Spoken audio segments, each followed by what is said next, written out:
Bonjour, alors là nous sommes à Pompéjac, à la manifestade contre la LGV. Est-ce que vous pouvez nous dire concrètement quels sont les points illégaux, illégitimes ou enfin, les informations que les gens devraient savoir? Alors la manifestade, on a souhaité l'organiser spécialement, tout particulièrement aujourd'hui, samedi 1er juillet, qui était le jour de l'inauguration de la Tour Bordeaux, en grande pompe à Bordeaux, avec force festivité, retour presse, enfin grand battage médiatique. Sachant que la Tour Bordeaux, on nous vante un gain de temps important, mais on oublie tous les inconvénients, c'est-à-dire destruction de l'environnement, consommation de terres agricoles, perte de desserte sur le trajet, enclavement des territoires traversés et gouffre financier. Et nous souhaitions exprimer ici qu'il était hors de question de poursuivre la LGV au sud de Bordeaux. Tout le titre de notre manifestade, LGV jamais. Et on voulait, au cours de cette manifestade, exprimer à la fois que ici, le Sud-Gironde ne veut pas de la LGV, et à la fois c'est un territoire qui existe, qui a une vie propre, avec une vie culturelle, une vie associative, une convivialité. Les habitants aiment ce territoire et ils sont persuadés que la LGV ne les servira pas, au contraire, elle les desservira.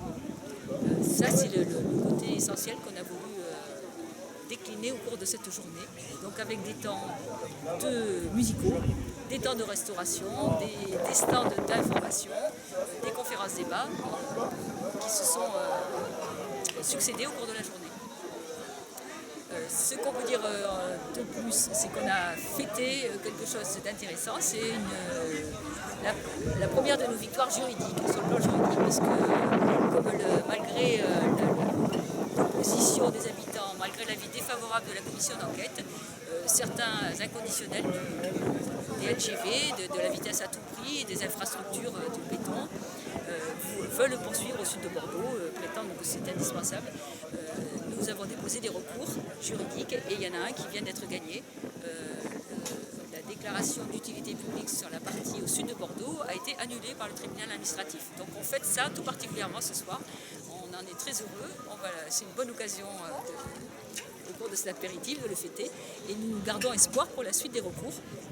C'est un bon signe pour nous, pour la suite des recours. Voilà. Carrément.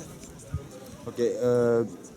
Deux informations que les gens pourraient avoir besoin de savoir et qui sont un peu cachées ou qui sont un peu dissimulées par ces gens qui veulent mettre en place ces grands projets inutiles. Alors, une des choses, par exemple, c'est le manque d'argent. Enfin, le financement n'existe pas. Et ils essaient, les inconditionnels, donc certains grands élus et le BTP, qui visiblement ont des liens étroits, on va pas, essayer par tous les moyens, d'une part de faire croire que ce projet est déjà décidé, etc., ce qui est faux, et d'autre part, essayer de trouver des combines, il s'agit bien de combines pour bâtir l'infrastructure, au risque que les boîtes privées, puisqu'on est sur des partenariats privés-publics, merci, au risque que ces boîtes privées soient en faillite et qu'on se retrouve à reprendre l'infrastructure aux frais de la SNCF, en creusant la dette de la SNCF, mais l'infrastructure est construite. Voilà. Donc de bâtir des projets comme ça, pour construire à tout prix l'infrastructure, avec une hypothèse de faillite envisagée et gérée, quoi. Donc là, c'est vraiment le gros danger et puis le scandale, quand même.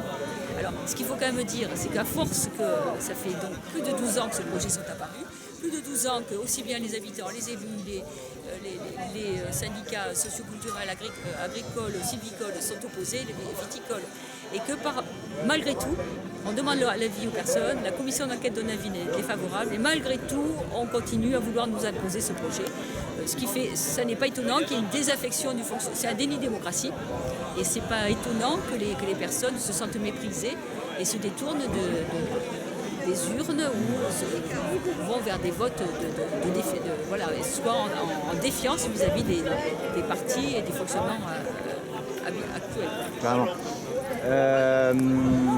Au sujet des des forêts ou des zones Natura 2000 qui pourraient être touchées par ce projet? Vous avez des informations aussi Oui, ben les surfaces sont énormes. C'est des milliers d'hectares en termes de forêt. C'est des dizaines et des dizaines de zones Natura 2000, des zones naturelles, des zones humides. Sur le bassin du Ciron, c'est plus de 30 affluents qui sont impactés, et souvent en tête de bassin, qui sont les endroits les plus fragiles et les plus préservés. C'est un triangle ferroviaire qui est bâti sur le Ciron. On ne pouvait pas trouver meilleur endroit pour détruire comment faire le maximum. Voilà, c'est le pire endroit où on peut le placer. Bon, et tout au long du trajet, on trouve cette destruction, parce que bien sûr, on est allé placer les lignes, non pas sur les lignes existantes qui existent déjà, mais au plein milieu, là où il n'y avait rien, soi-disant rien, pour un aménageur, c'est-à-dire tout.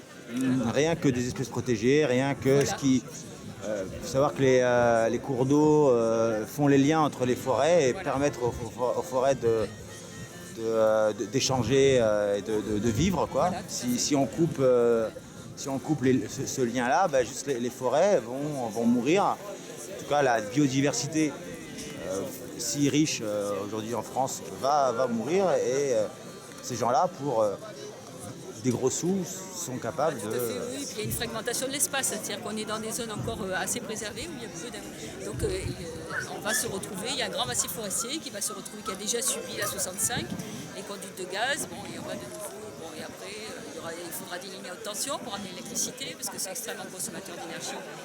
Voilà, bon, et c'est tout un tas d'effets. D'accord. Alors, on a inventé les mesures compensatoires. Ça, c'est un permis à détruire. Et c'est une vaste fumisterie. C'est vraiment... il y a des effets pervers, c'est détourné. Enfin, c'est vraiment la pseudo-peinture verte sur le projet. Et la peinture, on s'écaille vite. Ah, sûr. Il y a des actions futures que vous voulez communiquer sur l'LGV, enfin sur les anti-LGV, ou si vous avez une adresse, pour que les gens puissent vous contacter, s'il y a des gens qui se sentent concernés par ces projets-là. Oui. Alors, au niveau action, actuellement, ce sur quoi on est, bon, c'est l'organisation ici qui nous a pris quand même pas mal de temps, à laquelle on tenait. Ce jour-là. Ensuite, on va suivre les recours juridiques qui prennent aussi pas mal de temps en termes de dossiers. Là, c'est plutôt un travail de dossier, de travail avec des avocats. Et puis, on va continuer notre travail de suivi des dossiers, de diffusion de l'info auprès de la population et de relations avec les élus. Voilà. Ensuite, alors pour les personnes qui souhaitent s'informer, il est possible, alors en tapant LGV, non, on trouve un certain nombre de sites. Il y a le site de la Sépenceau qui est pas mal alimenté, mais il y en a un certain nombre, aussi bien en Gironde que dans les autres départements. Donc en tapant, voilà, on trouve et on peut chercher comme ça. Sinon, il y a une adresse mail de la coordination dont je n'ai pas en tête le nom, mais il y a le site de Léa, l'association Léa, dont je suis la présidente. En tapant léa.asso, on tombe sur le site et il est possible de laisser un message et d'entrer en contact. Voilà. Oui, bah, super madame, merci beaucoup pour vos informations qui ont pu éclairer, j'espère, les gens qui regardent ça. Merci.